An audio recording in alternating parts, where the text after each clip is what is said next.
And ayan, may nakalimutan nga pala akong ipabaon pag tayo ay aalis ng bahay or papasok na sa school. Syempre, dapat hindi mawala yung ating face paper or yung ating oil blotting paper. I have here yung Timifly. Timifly ba o Timifly?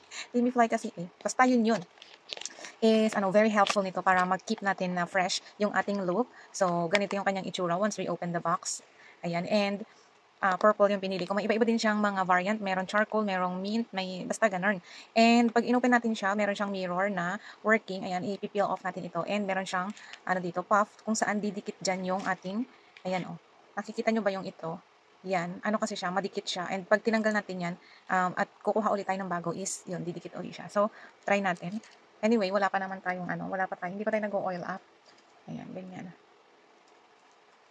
Meron na pala. Ayan, kita ko. So, mas maganda to. May mga dala tayo palagi nito para, yung, kahit hindi tayo mag-retouch. And before tayo mag-retouch, dapat nagtatanggal tayo ng oil kasi, pag hindi natin tinanggal yan, yan yung nagiging reason kung bakit nagbubuo-buo yung makeup natin. So, ayan. I used to put makeup when I was, nagtatrabaho pa ako noon, and then after ng mga anak na ako, as in, nawala yung kaartihan ko, natanggal yung mga kahiligan ko sa mga makeup, ganyan, kasi nga, may ginagatas na ako, instead na ibili ko ng makeup, bili ko na lang ng milk, and then ngayon lang ulit bumalik yung parang want ko sa makeup, ganun. And then, ayan, pag tinanggal kasi natin siya, kita nyo ba yun? Basta.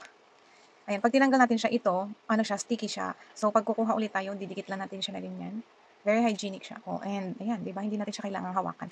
So, kung hindi na natin gagamitin, iwan lang natin dyan. Ay, bastos!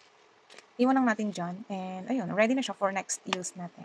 So, that's it. Very, very important din to sa ating mga girls. So, kung gusto nyo rin to, mura lang to. Nasa 37 lang yata to o 25 ko siya nabili.